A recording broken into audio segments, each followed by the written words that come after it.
sa gabing ito, nais ko pong i-share ang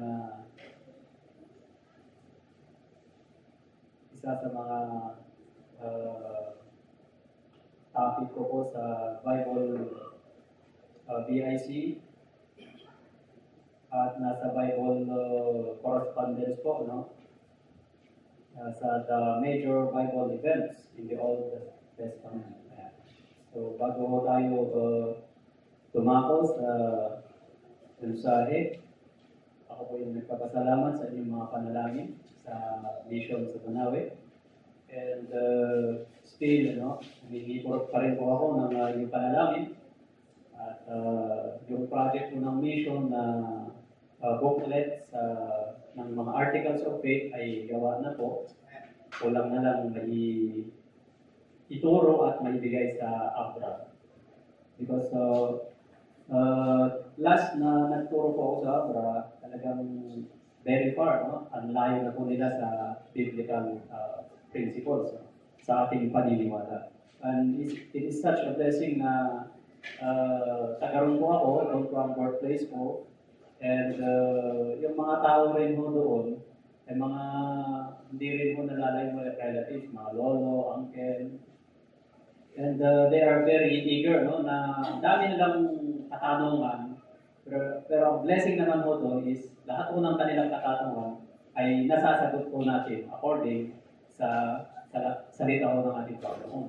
Yun po ang isang difference ho sa atin na sa personal experience ko, no, na hindi ho tayo tumatakas or hindi ho kami tumatakas kung may mga katanungan. As long as yung nagtatanong ko is sincere to learn. No?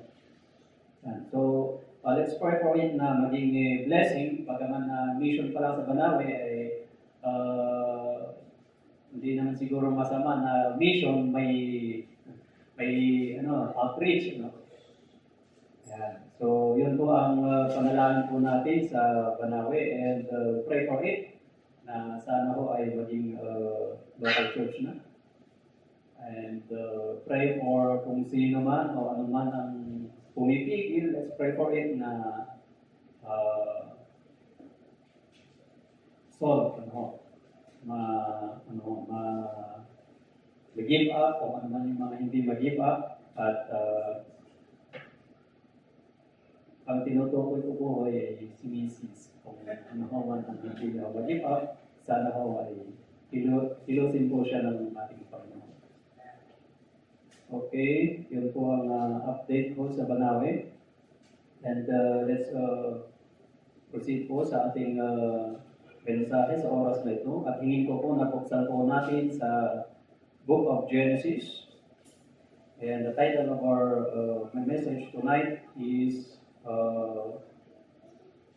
The Tower of Babel.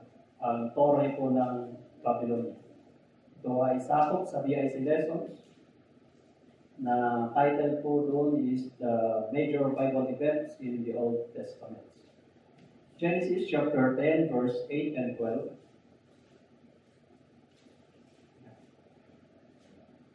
And Cush begat Nimrod.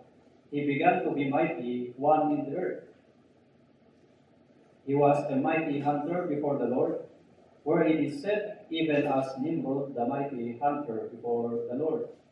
And the beginning of his kingdom was Babel, and Erech, and Akkad, and Calneh in the land of Shinar. Verse 11, out of that land went forth Ashur, and builded Nineveh, and the city Rehoboth, and Calah. Verse 12, and Resen, between Nineveh and Calah, the same is a great city. And mag-forward po tayo sa Genesis 11, verse 1 hanggang 4. And the whole earth was of one language and of one speech. And it came to pass, as they journeyed from the east, that they found a plain in the land of Shinar, and they dwelt there. And they said one to another, Go to, let us make a brick, and burn them crudely. And they had brick for stone, and slime a day for mortar. And they said, Go to, let us build us a city and the tower whose top may reach unto heaven, and let us make us a name, lest we be scattered abroad upon the face of the whole earth. So, ang leader po ng construction ng Tower of Babel, walang iba ho kundi si Nimrod. Nabasa ho natin sa Genesis chapter 10. And Nimrod, siya po ay sa descendants ni Ham. No? Kung maalala niyo, go back to Genesis chapter 9, si Nimrod, si Noah, ang kanyang tatlong anak, ay si Japheth, Shem, and Ham. At naanak si Ham, at siya naman ito'y siya yung kaapu-apuhan niya si Nimrod. No? And si Nimrod, siya ay mighty hunter, and may nabasa kong commentary na ang hunter before the Lord, during their times, si Nimrod ay leader ng kanyang family, and at the same time, siya yung protector sa mga animals na sumusugod sa kanilang bayan. Kaya siya tinawag na the mighty hunter. So, and Nimrod, he is a very enterprising man. Yung kanyang purpose o kanyang plano to build the Tower of Babel, actually, hindi lang siya, o kumbaga siya yung leader, pero hindi siya yung nag-iisang gumagawa, kundi na-mention doon yung mga ibang kanyang kasama na gumawa sa Tower of Babel. And many commentaries, I have read some, that yung Tower of Babel, ang unang-unang narinig ko na kwento patungkol sa Tower of Babel, that yung building, literal building that may reach heaven, no? Yun yung unang-unang narinig ko na kwento na gumawa si Nimrod, ang kanyang mga kasama, na building na literal na makakarating o makakarating sa langit. Pero according sa mga commentaries, ang mga tao nito, sila very educated. At aware sila na kahit gaano kataas ang building, hindi makakaabot sa langit. So, and there's a good commentary na nabasa ko that the tower that Nimrod built is self-effort or different kinds of idolatry or religions in that place na hindi mo ma-imagine o hindi mo maisip yung hirap mo siguro sa buhay pagka naandun ka. So, kompleto, different kinds of idols na andun. And even orgies, human sacrifices. So, yun ho ang pinakamalapit na paniwala ko dun sa a building that may reach heaven.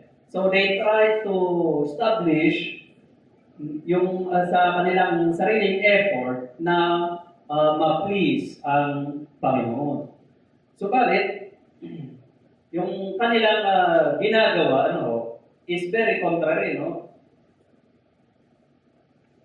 opposite sa kung ano yung command ng ating Panginoon. So let's go back to Genesis chapter 9, verse 1. Ang sabi ng Panginoon kay Noah, "And God blessed Noah and his sons, and said unto them, Be fruitful and multiply, and replenish the earth." Ayan. So yung kanilang yung builder ng city na si Nimrod, yung kanyang purpose is a direct disobedience or direct direktang paglabag doon sa command ng ating Panginoon kay Noah. And Noah, during this time, nitong time ni Nimrod, buhay pa si Noah. Buhay pa si Noah during this time. At makita po natin dito na ang depravity talaga ng tao, talagang talamak, And I do believe that Noah during this time, i-share na yung kanyang tatlong anak. Pinangaralan niya yan at yung kanyang tatlong anak na anak. At dyan ho, lumabas yung lahi ni Shem na sa lahi lamang ho ni Shem, lumabas ang hindi mahilig or hindi na sagmak sa idolatry. And that is yung Tera, yung tatay ni Tera, yung generation ni Shem, no? Until hanggang doon sa maabot niya si Abraham. Yan. Yun po ang si Nimrod, siya po ang the builder of the city. Yan. Sa mga nabasa po natin na mga verses. Yan. Siya ang chief builder. So bagaman hindi siya lamang nag-iisa, kundi kasama yung mga na-mention na lugar at kanyang imperyo, no? So, ang kanilang purpose, the purpose of the building and the city and its tower. Yeah. So, as I said, they purpose union as opposed to scattering. Yeah. Genesis 11:4. Sabi nila dito, and they said, "Go to, let us build us a city and a tower whose top may reach unto heaven." At kung basahin mo nga naman, graph lang, titignan mo lang, basahin mo doon, whose top may reach unto heaven, magkakaroon ka na ng idea na yung building talagang makakabot sa langit. Pero kung itutuloy mo natin basahin and susuportahan mo natin sa mga archaeological supports, historical facts, no? Doon mo natin makikita na yung hindi pala literal na building na napakataas na building, makabot sa langit. And let us make us a name, lest we be scattered abroad upon the face of the whole earth. Yan. So, ito yung kanilang purpose. They purpose unity. And this unity is against doon sa command ng Panginoon na multiply. Very clear yung command ng ating Panginoon kay Noah na sabi niya, replenish the earth and multiply. Inulit niya yung command niya kay Adam and Eve doon sa Garden of Eden after the flood. Paglabas nila Noah, inulit ng ating Panginoon yung kanyang command. Sabi niya kay Noah, be fruitful and multiply. Ang ginagawa nitong mga tao na ang leader ay si Nimrod, taliwas o kontra kung ano yung will, kung ano yung command ng ating Panginoon. And this is the direct disobedient sa command ng ating Panginoon kay Noah. So, ngayon, ang may relate ko, ang pangyayari ito, sa panahon ng Old Testament, ay yung pangyayari na yun sa lugar ng Babylon, Shinar and Babylon, mapuprove po natin during the time of King Nebuchadnezzar. Yung very idolatrous na lugar, kung ikukumpara natin doon sa during the time of Isaiah and Ezekiel, doon sa last Jerusalem siege, nadala ang Israel doon sa Babylon, at doon mo natin makita yung tatlong istorya ng magkakaibigan, si Meshach, Abednego, Mishael, na yung sino man ang hindi magbow sa image na ito shall be put to death. Nagpapatunay ho yun na yung lahi talaga ni Ham, sila yung lahi na pure or talagang lahing idolatrous. They are very idolatrous.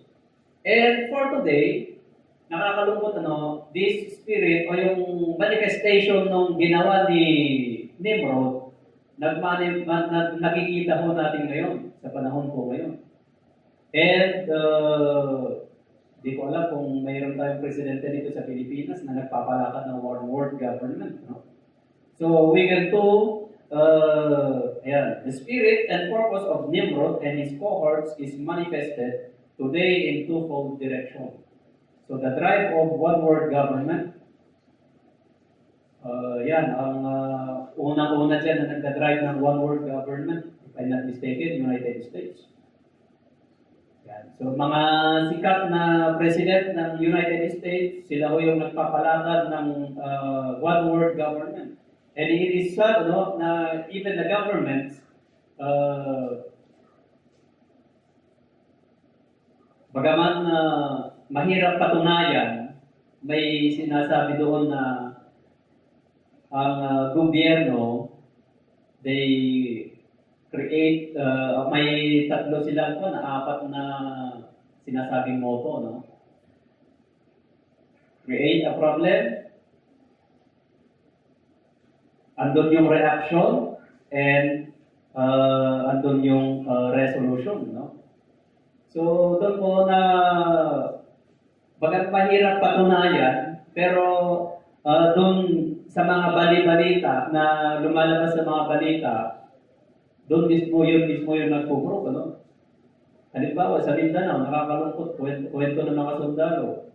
Yung pinakalaban nilang mga rebelde, nakita nila yung mga ammunition. Philippines Army, no? Property of the government. So, nakakalungkot, na mga ganong pangyayari. So, this is the spirit of the drive for one government. And number two, the drive for ecumenical movement. So, hindi ko masyadong alam itong ecumenical, but the purpose of it is concerning the religious sect. Sa lahat ng sekta, ang dinadrive nitong ecumenical movement, and isang number one na nagpapalakad dito is the World Council of Churches. And I have read some of their books, nasa front pages ng kanilang books, ang kanilang ine-explain na kami lamang po yung iglesia na ang purpose namin is to glorify Jesus Christ.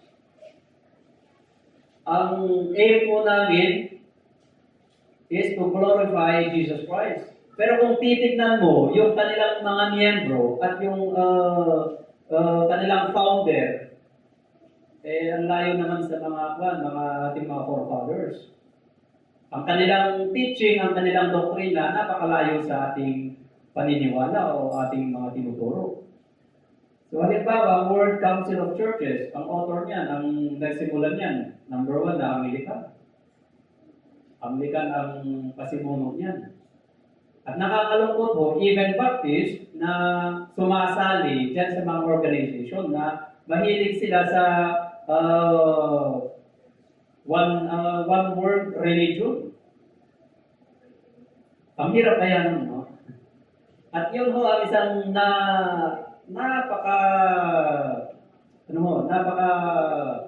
kumbaga sa internet, trending po sa Banawe. No? Hindi ang kalagayan po doon, parang nagiging pansinin kami dahil kami lang yung hindi sumasali doon sa mga public prayer, healing. But I told to them na hindi mo tayo pwedeng sumama dyan. Kasi unang-una, number one, ang ating katuruan is sa ating Panginoon, o loyal tayo sa ating Panginoon. At kung ite-trace natin yung kanilang doktrina, hindi ho natin masasabing biblical doctrine. Kasi unang-una, ang kanilang leader doon, walang iba kundi pastora. Nakakalungkot, tayo, naniniwala tayo sa, sabi ni Paul sa 1 Timothy 2:14 o 2 Timothy, I suffer not a woman to teach. Yung nag-i-speaker doon sa public, babae, tapos sasabihin natin na sasali tayo doon. It is not biblical, na sasali tayo dyan. And it is such a blessing na kinausap ko ang ating pastor and he gave me good advice. And yan ho ang subukan mo na sasabihin doon pagka magtanong sila ulit. No? Ayan. So nakakatakot po yung mga ganyang pinapalakad ng mga World Council of Churches or National Council of Churches. Because unang-una, ang kanilang pasimuno, kanilang mga presidente, may babae dyan, makasali dyan yung mga Southern Bap na nag-ordain ng homosexual na pastor. So, very dangerous, And aware po tayo kasi sabi ho sa Thessalonians, 2 Thessalonians chapter 2, verse 3 and 4, ang sabi ho ni Paul, it is a good advice, let no man deceive you by any means, for that day shall not come, except there come a falling away first, and that man of sin be revealed, the son of perdition, who opposeth and exalteth himself above all that is called God, or that is worshipped, so that he as God sitteth in the temple of God, showing himself that he is God. So, ang bagaman hindi ho natin mapigilan yung ganitong kalagayan, kasi it is prophesied na mangyayari talaga yan, at ang unang-una makikinabang, it is the Antichrist. And sabi mo sa 1 Timothy chapter 4, verse 1 and 2, now the Spirit speaketh expressly that in the latter times some shall depart from the faith, giving heed to the seducing spirits and doctrines of devils, speaking lies in hypocrisy, having their conscience seared with a hot iron. So if I compare, kung babasahin natin yung background ng templo ni Nimrod, andun sigurado yung mga sayaw-sayaw dyan. And it is very related doon sa maalala ko doon sa amin sa Abra, sa Pentecostal Church. Gusto niyo ba mga young people na kada worship, andito kayo sa harapan sumasayaw? Very unbiblical practice. Sabi sa Bible, kung sino man lalaki na nakatingin lang sa sino mang babae, nagkakasala na, how much more yung nasa harap ka na sumasayaw na. And they call it worship. So yun ho ang nakikita kong manifestation ng ginagawa na mga worship or wrong concept of worship dito sa Tower of Babel. Andito na lahat yung kanilang Diyos-Diyosan, kanilang effort to reach, but it is not according to the will of God. So, that is the purpose of the building the city and its tower. Nakita ko natin the drive for one world government and the ecumenical movement. And historically, yung panaginip mo ni Nebuchadnezzar, yun yung mga government, yun yung mga emperors, yun yung mga imperial na they try to unite yung itong kanilang imperial, From Nebuchadnezzar, sinubukan niyang pag-isahin lahat. Siya yung nagpalakad din ng one world government. Sumunod Assyria, Persia, and then Greeks, and then Romans. At may mabasa ko doon sa Daniel na the statute cut out with a hand. Hindi ho pinayagan ng ating Panginoon yung mga ganong drive o ganong drive for a one world government. Yeah. And the practice of these people. So it is claimed by others that it was a place of idol worship. Yeah. So which include orgies, play, paid indulgences, prostitutions, all as part of their worship. Yeah. So Sa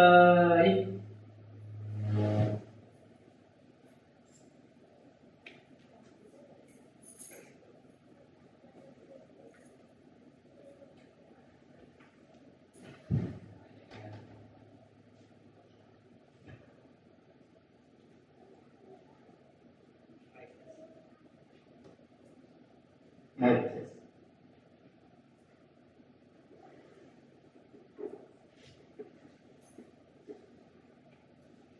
Yes, ma'am. Okay na po. Salamat, brother. So, balikan mo natin ang istorya nung during the time of Nebuchadnezzar.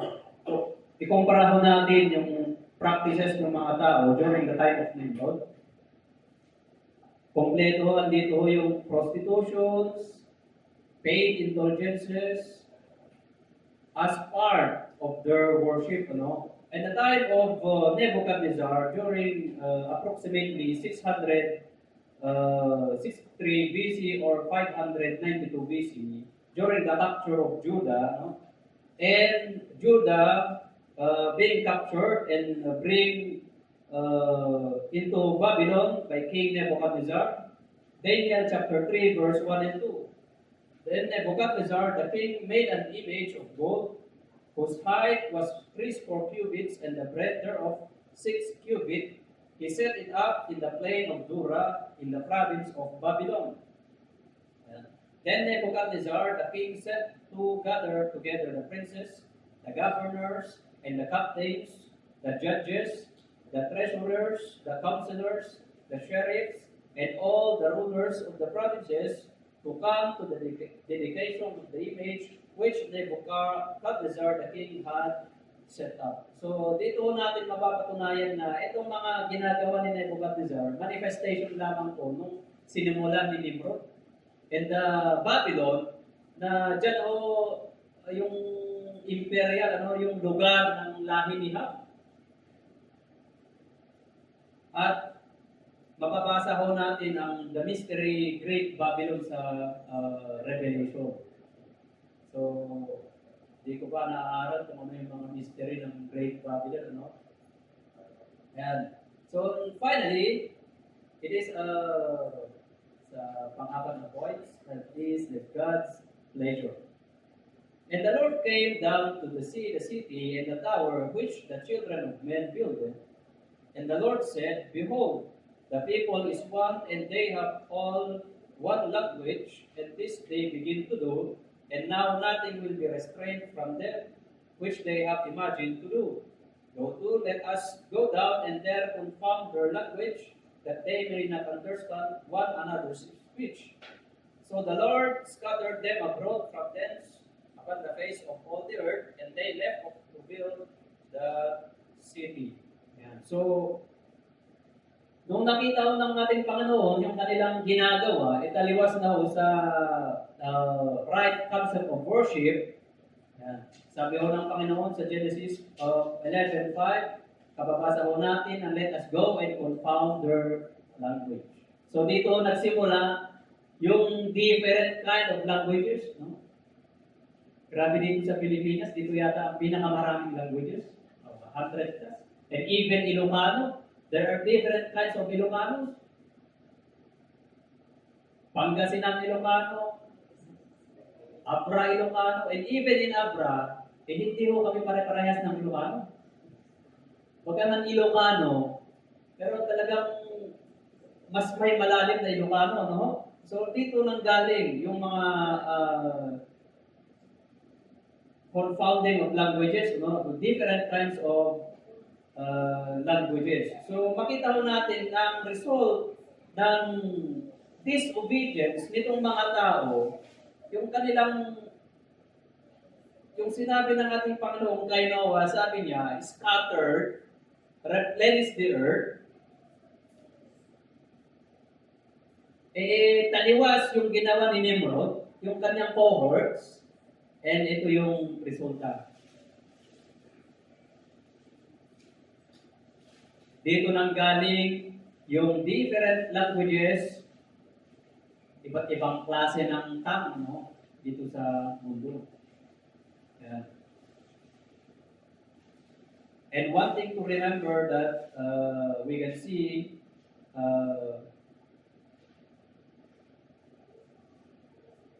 in this event that every direct disobedience in the command of God, there is always consequences. No?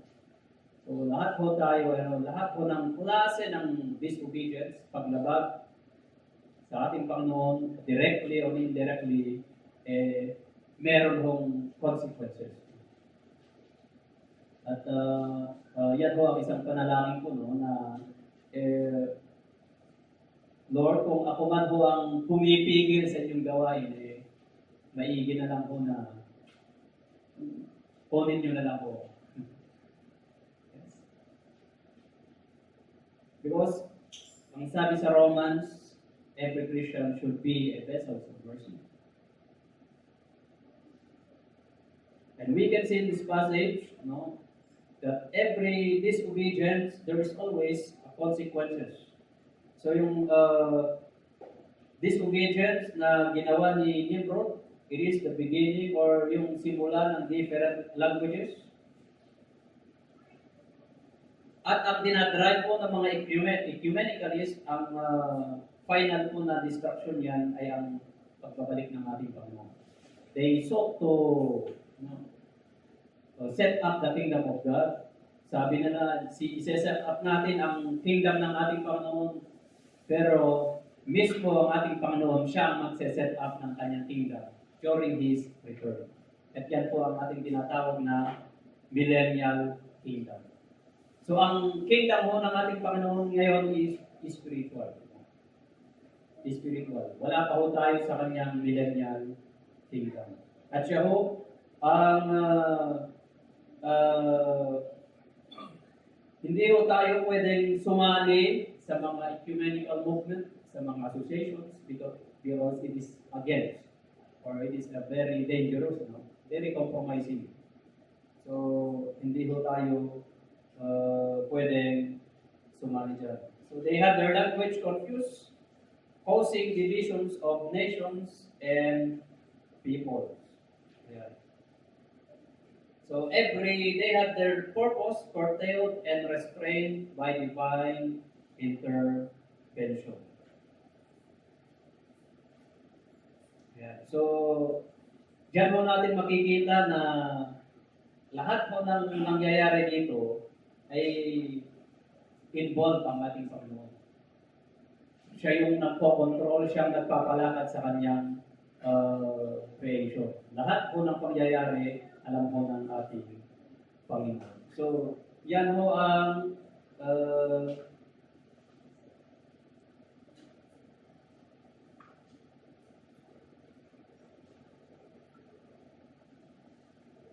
result of disobedience in God's command.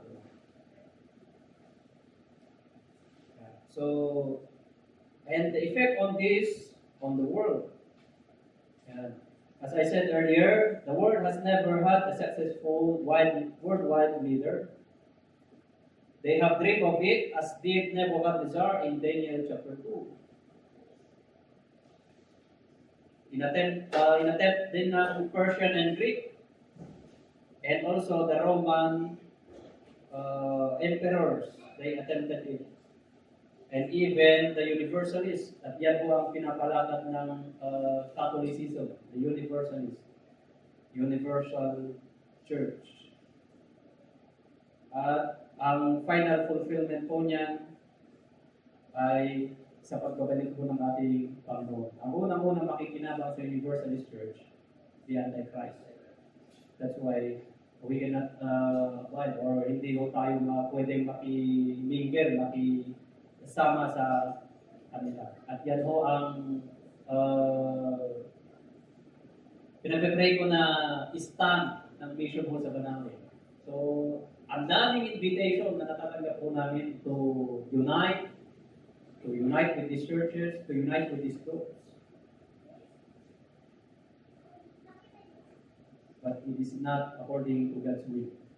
So we pray for Banawin Mission to become a vessels of mercy for the elect people of God. Sa sa mga pinili ng Diyos na sila po ay makarinig at sila po ay mabot ng kaligtasan. At yun lamang po, ang title po ng ating mensahe, The Tower of Babel. And so